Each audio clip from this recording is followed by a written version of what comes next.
sailing again. Well, motoring at the moment. We picked up some crew and it's finally time to finish those last jobs, provision, buy loads and loads of food, and then head over to Cabo Verde. And because we want to do that in a calm anchorage and with a big shop nearby, we have chosen to go to Las Palmas. Going to Las Palmas from where we currently are, Los Cristianos, in Tenerife, is sailing across the treacherous acceleration zone between Gran Canaria and Teneriffa. We've been waiting for a good weather window and there aren't any. But today there is a day forecasted with 25 knots out to southeast. So that's pretty much a standard weather situation for that channel. But because yesterday we had wind from the west, we are hoping that the waves haven't built yet. So we're going to have a fast ride, hopefully. It's about 90 miles, I think, around everything, to Las Palmas, 55 until we have crossed the channel. And depending on the course we can sail, we will either stop at the south of Gran Canaria, have another stop in Mogan, sleep a night there and see where we can get from there. Or if we can, we'll say sail high up the wind and go around the north tip of Gran Canaria and straight to Las Palmas, which would be my preferred option. But that depends on the wind and how high we can point the sailboat. So it should be a good sail, I hope.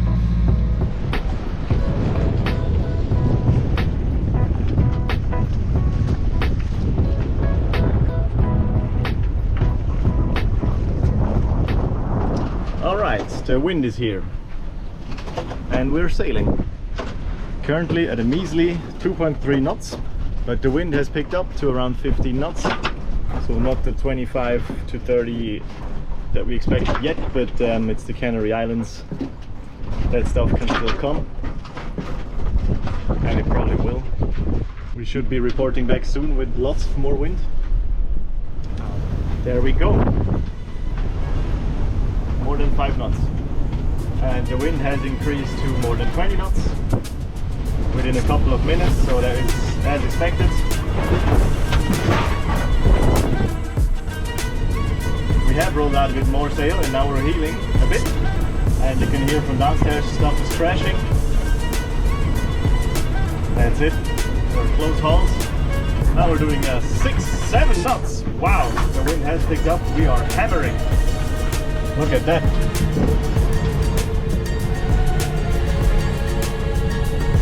And I can confidently say that it's not just surfing, because we are A, close hauled, and B, the waves are fairly small. I'd say they're still around a meter. So this is exactly what we were hoping for, short waves, small waves, and lots of wind, so we can actually press on and sail there quite quickly.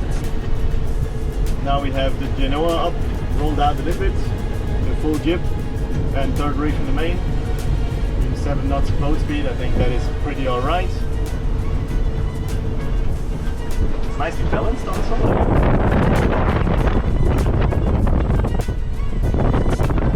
What a good ship.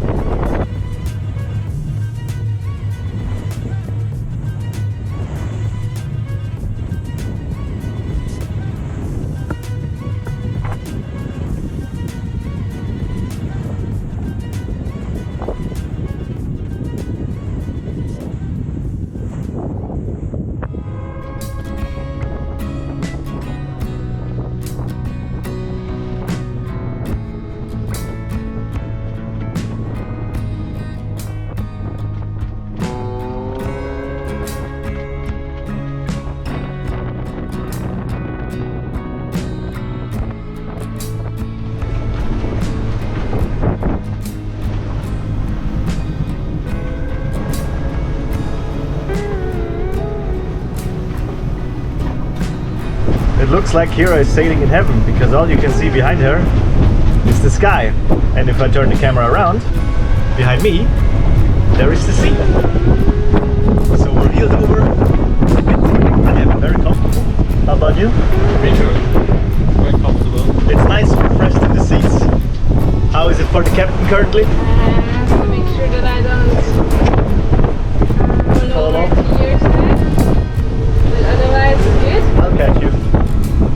every now and then a wave crashes over the bow.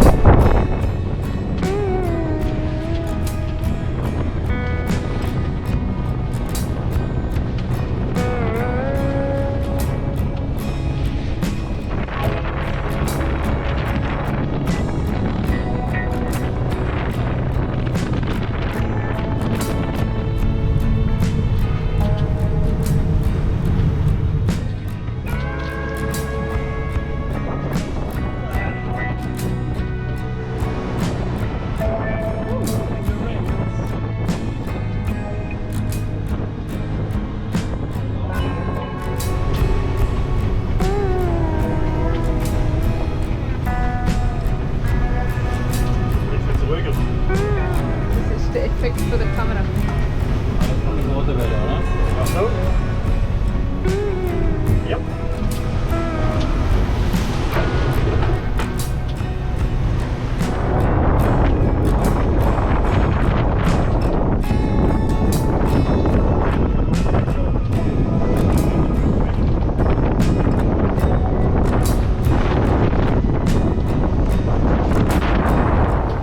Captain, how do you like the showers? Free showers? Yeah, we definitely need to glue in those windows.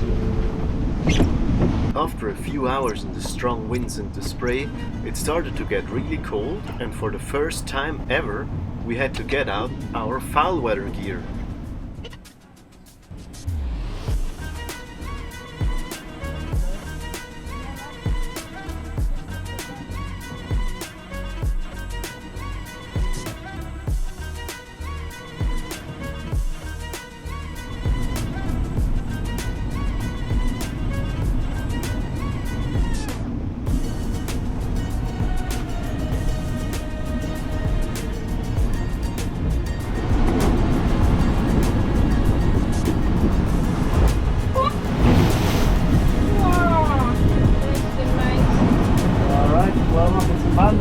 Get ready. Tack. Sind wir jetzt oben am Wandel?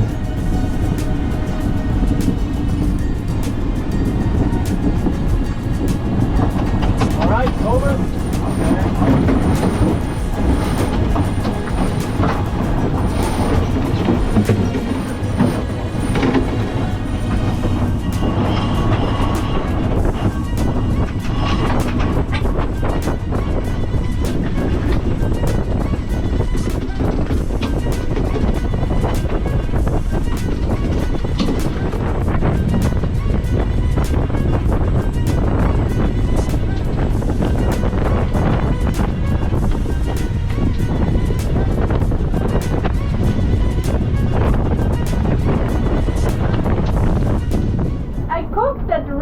For like half an hour.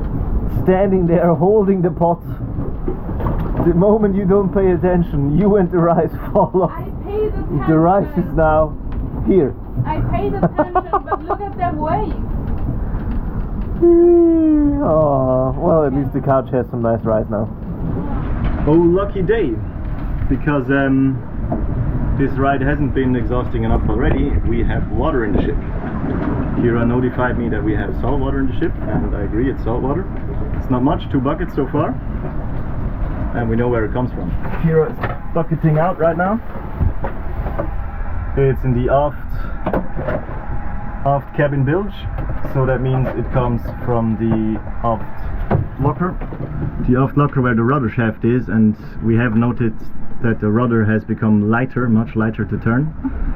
So 1 and 1 together means that the rudder shaft seal has broken, so that's easier to turn, but now it also lets water in, and that water fills up the aft locker, and because the aft locker is not 100% watertight, we now get water in the ship. Not much, we can bucket it down easy, but water in the ship is never fun, so we are changing course to a escape port, and we're going to be there in 6 hours. Yay!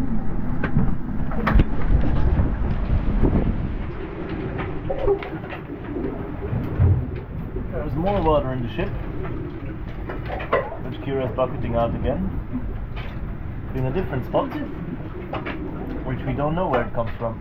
which is really annoying.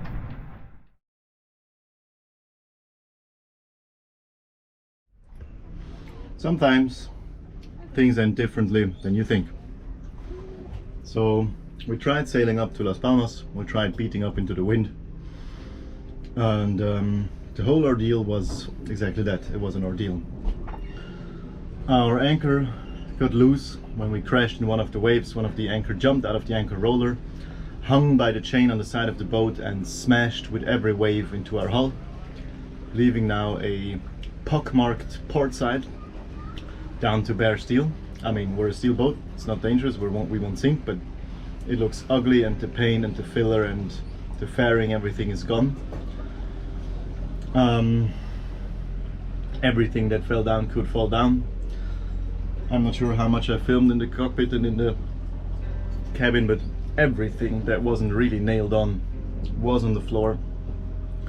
We didn't make enough north. We were solidly beaten in 25 gusting to 30 maybe, doing 6-7 knots of boat speed, but only like 2-3 knots of north, so nothing sustainable. Then we had water in the boat. One of the first times we had salt water in the boat. Kira noticed a floating floorboard in the aft cabin, which is never a good thing, and we tasted the water and it was salty. So that came as a bit of a shock, because we never had salt water in the boat yet, and we already had to deal with a loose anchor on a really strongly moving bow in strong winds, so I wasn't really mentally prepared or really fond of more problems in the boat. But nevertheless, if you have salt water in the boat, you kind of just had to do something. We quickly realized that it was coming from the rudder. The rudder stock has become untight and was leaking. We noticed that the rudder, the steering, was much lighter. So what happened is that the rudder stock got loose and water started pouring into the aft locker, and from the aft locker, which should be watertight but isn't, because the previous owner has drilled some cables through the watertight wall, was leaking into the aft cabin, and from the aft cabin into the rest of the boat. We think it was that.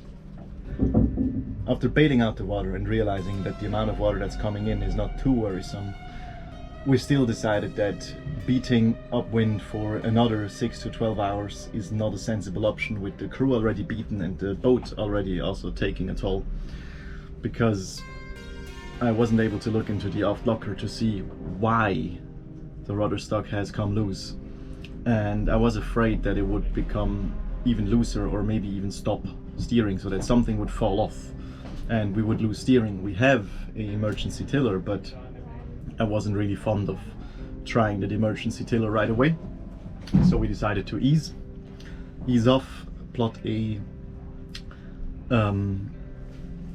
different course, a bit more southerly, not so hard on the wind, and go back to Mogan, where we have refitted the boat in the last 2 years. That's where I'm standing now.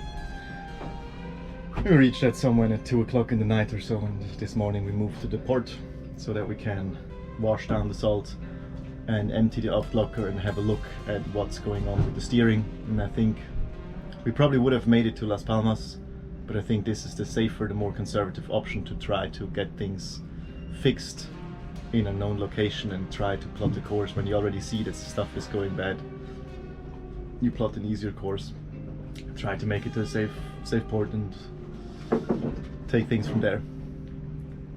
So that's what we're doing now. We are back in Mogan and we are back at work. We're fixing the steering, we are licking our wounds, and then we'll continue on from here. Sunday out.